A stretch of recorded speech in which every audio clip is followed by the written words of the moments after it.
बिस्मिल्लाहिर्रहमानिर्रहीम। सूरत कहफ से तकरीबन कुरान पाक का नेक्स्ट वाला जो निस्फ है वो स्टार्ट होता है सूरत कहफ के दरमियान से।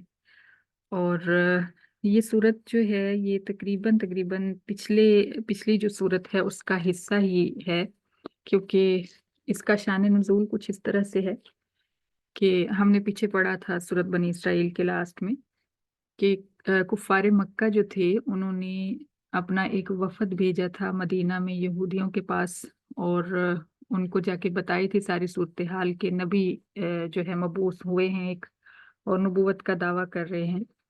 तो यहूदियों ने काफिरों को कुछ सवाल लिख कर दिए थे, कुछ सवाल याद करके भेजा भेजा था, याद करवा के कि अ, ये सवाल नबी से जाके पूछो उस शख्स से। तो अगर उसने इनमें से दो सवालों के जवाब दे दिए और एक का जवाब नहीं दिया तो फिर वो सच्चा नबी है, और अगर उसने किसी सवाल का जवाब भी नहीं दिया तो वो झूठा है, और अगर उसने तीनों सवालों के जवाब दे दिए तब भी वो झूठा है। तो उनमें से एक सवाल जो था वो ये था कि रूह की हकीकत क्या है, जो कि हमने सूरत बनी इसराइल के लास्ट में पढ़ा था, यस अलूना का अनिर रूह कुलिर रूह मिन अम्रि रब्बी। और इस तरह से अल्लाह ताला ने उसका जवाब क्लियर नहीं दिया था, कि फरमाया था कि रूह के बारे में पूछते हैं तो आप इनको जवाब दीजिए कि रूह मेरे मालिक का हुक्म है। और दूसरे दो सवाल ये थे कि पिछले ज़मानों में उन्होंने सवाल किया कि पिछले ज़मानों में कुछ नौजवान लापता हो गए थे, तो उनके बारे में उनकी हमें पूरी स्टोरी सुनाओ कि उनकी क्या हकीकत थी। और तीसरा सवाल उनका ये था कि एक बादशाह था जिसने पूरी दुनिया में सफ़र किया था, यानी मशरिक से मगरिब, शुमाल से जुनूब, पूरी दुनिया उसने घूमी थी, तो उसका हाल हमारे सामने बयान करो। तो इसके जवाब में जब उन्होंने मुतालबा किया तो आप सल्लल्लाहु अलैहि वसल्लम ने उनसे फरमाया कि मैं कल इनका जवाब दे दूंगा। लेकिन आप सल्लल्लाहु अलैहि वसल्लम इंशाअल्लाह कहना भूल गए। आपने ये नहीं फरमाया कि मैं कल इंशाअल्लाह इसका जवाब दूंगा।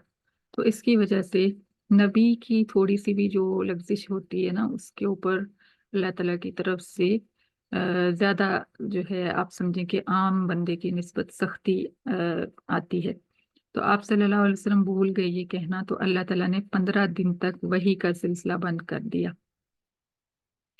और 15 दिन आप बहुत परेशान रहे, और काफिरों ने आपको ताने देने शुरू कर दिए, और ये भी कहा कि इसके रब ने इसको छोड़ दिया है, और ये कहा कि ये झूठा है, देखो ये जवाब नहीं दे सका क्योंकि हमें यहूदियों ने कहा था कि अगर जवाब नहीं दे सकता तो वो झूठा है। इस तरह की आपको बहुत ज्यादा सामना करना पड़ा, बहुत ज्यादा आप परेशान हुए। आखिर 15 दिन के बाद जो है पूरी सूरत कहफ नाजिल हुई एक साथ, और इसके अंदर बड़ी डिटेल के साथ उस बादशाह का तज़किरा भी हुआ जिसने मशारिक और मगारिब का, यानी मशरिक और मगरिब का सफ़र किया था, जिसका नाम जुल्करनैन था। और असहाबे कहफ का जिक्र भी हुआ, जो चंद नौजवान गार में जाके छुप गए थे, वो भी पूरा डिटेल के साथ अल्लाह ताला ने वाक़या बयान फरमाया। और आप सल्लल्लाहु अलैहि वसल्लम को साथ में तंबीह फरमाई गई कि कोई भी काम अगर आपको कहना हो कि मैं कल करूंगा तो उसके साथ इंशाअल्लाह ज़रूर बोला करें, क्योंकि आप अपनी मर्जी से कुछ नहीं कर सकते, अगर अल्लाह चाहे तो कर सकते हैं। तो ये इसका शान नुज़ूल था। इसके अलावा जो सूरत है ये इसकी बड़ी ज़्यादा फ़ज़ाइल आए हैं इसको तिलावत करने के कुरान अहादीस मुबारका में। तो जो सबसे बड़ी फ़ज़ीलत है वो ये है, जो आजकल हमें ज़रूरत भी है इसकी, कि दज्जाल के फ़ितने से बचने के लिए आप सल्लल्लाहु अलैहि वसल्लम के मुख्तलिफ फ़रामीन हैं, मैं 1-2 आपको पढ़ के सुना देती हूँ। अ, हज़रत अली रज़ी अल्लाह तआला अन्हु से मरवी है कि हज़रत रसूलुल्लाह सल्लल्लाहु अलैहि वसल्लम ने इरशाद फरमाया, जो शख्स जुमा के दिन सूरह कहफ पढ़ेगा वो 8 रोज़ तक हर फितना से महफूज रहेगा, और अगर उस हफ्ते में दज्जाल निकल आएगा तो वो उसके फितना से भी महफूज रहेगा। तो इस हदीस से मालूम हुआ कि इस सूरत को तमाम फितनों से, ख़ास तौर पे दज्जाल अकबर के फितने से बचाने में ख़ास दखल है। आजकल फितनों का दौर है, दज्जाली फितने जो हैं ज़ोर पकड़ रहे हैं और नए-नए पैदा हो रहे हैं।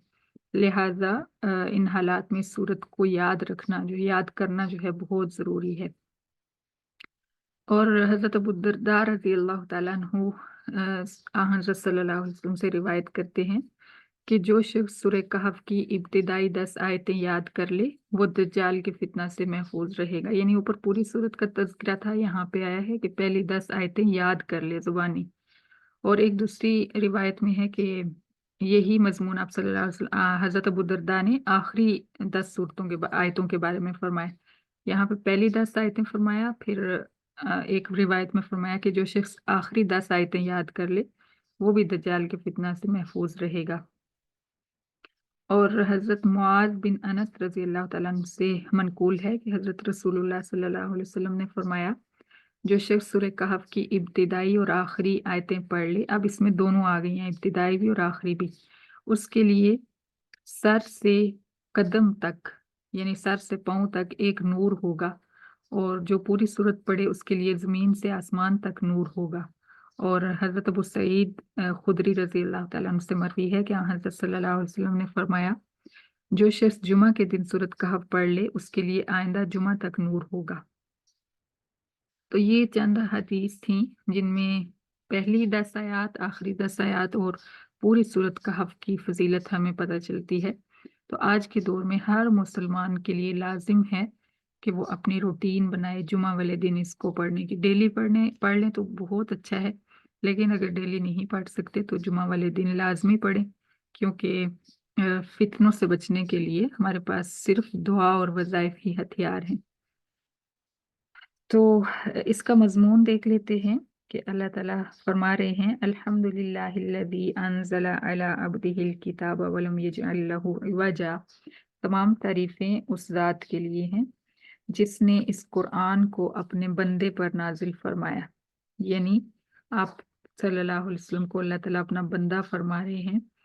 ये नहीं फरमाया कि अपने नूर पे नाजिल फरमाया या अपने कोई भी और लफ्ज़ इस्तेमाल नहीं किया, बल्कि क्या फरमाया है कि अपने बंदे पे नाजिल फरमाया। इससे हमें ये चीज़ क्लियर हो जाती है कि आप सल्लल्लाहु अलैहि वसल्लम अल्लाह ताला के बंदे थे। और फिर फरमाया कि वलम यजअल लहू इवजा, इसके जो मज़ामीन हैं, इसके जो अहकामात हैं कुरान करीम के, इनमें कोई उलझाने वाली बात नहीं है। सीधी-सीधी बातें हैं, सिंपल सी बातें हैं जो हर आम ज़हन को भी समझ आ सकती हैं। क़य्यिमन सीधी बातें हैं, लियुनज़िरा बअसन शदीदन, और इसको उतारने का मकसद क्या है? ताकि नबी और किताब, इस युनज़िरा के अंदर नबी की भी ज़मीर आ रही है और किताब की भी, जो भी आप तर्जुमा कर लें, किताब डराए या नबी डराए। तो ताकि नबी डराए बअसन शदीदन, सख्त आफत से, जो कि क़यामत की सूरत में आने वाली है, मिन लदुन्हु, जो अल्लाह ताला की तरफ से होगी, वयुबश्शिरल मुमिनीन, और ताकि नबी और किताब मोमिनों को खुशखबरी दे, अल्लज़ीना यामलून अस्सॉलिहात, वो मोमिन जो नेक अमाल करते हैं। मोमिन होता ही वो है जो नेक होता है, यानी ईमान जो है इसी चीज़ का नाम है कि आपने कलमा पढ़ा है तो फिर आपको यकीन है कि अब जो है मुझे इन हुदूद के अंदर रहना है जो अल्लाह ताला ने मेरे लिए मुकर्रर फरमाई हैं। तो उन लोगों के लिए खुशखबरी है जो नेक